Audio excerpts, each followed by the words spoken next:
Hey all you awesome people, and welcome to the video I'm making because I had nothing better to do. But in all seriousness, today we are going to be talking about Lego books. Yes, they exist. Now, I wanted to talk about this because there are some very useful resources you can get.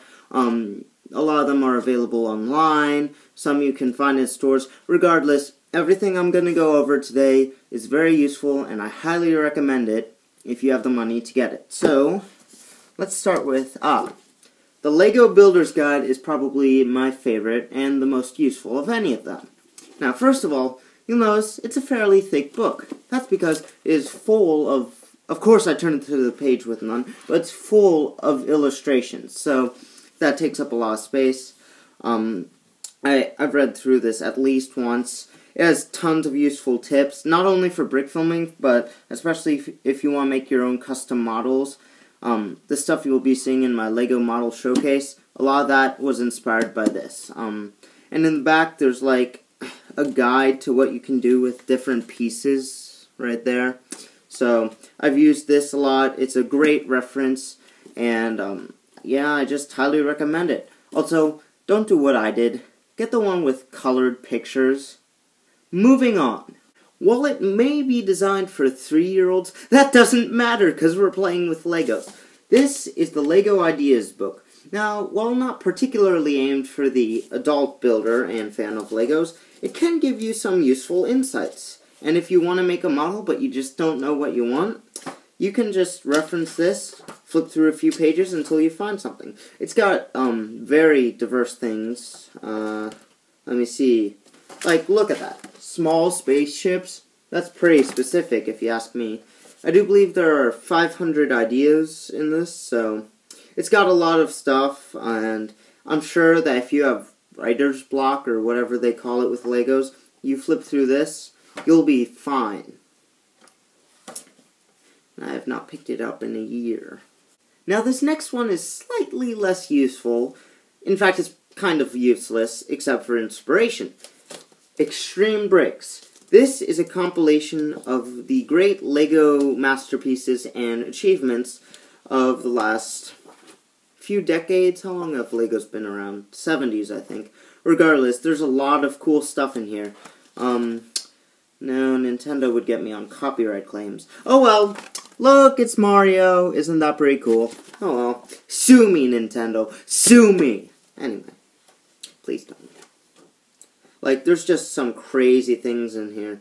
I think there's even a fully functioning Lego car.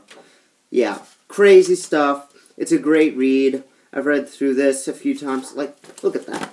Lego house. Full-size Lego house. This stuff just blows your mind, and it will inspire you, and then you'll remember that you have maybe 1,000 Legos, and these guys have hundreds of thousands, but that's okay.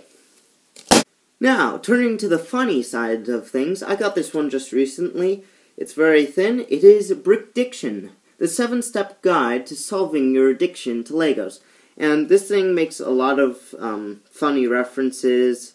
It's a great read, and in the back it even has online sources you can go to. There's Bricklink and other ones. I've talked about Bricklink. It's eBay for Legos, pretty much. So, it's a cute little book. I would get it if you're interested, or if you know someone obsessed with Legos, give it to them for Christmas or their birthday. I don't care.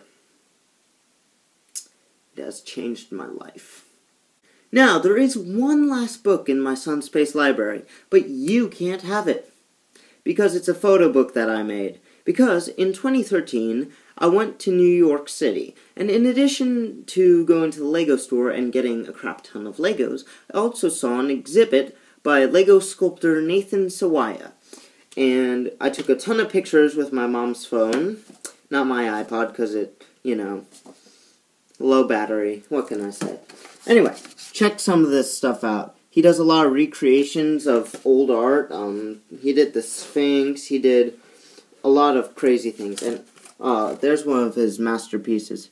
In fact, that's the sculpture he's probably most renowned for, and just a lot of cool stuff. Let me find my favorite in here, because he had one really cool thing. Who doesn't like dinosaurs? Yeah, a little more exciting when they're alive, perhaps. But anyway, I don't know where this exhibit is now, but you find it. You hunt it down. And you witness it. Because seeing all those Lego sculptures live is way better than using the internet, which is what people are so inclined to do these days. But honestly, go if you have the chance. Please, I'm begging you. It is awesome. By the way, speaking of awesome, how about that new Lego movie? Not even stop motion. Don't see it.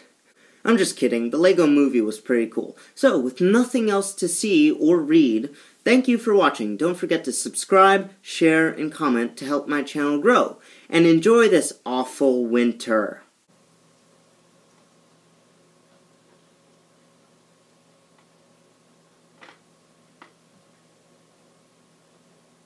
Now, this next one is slightly yes.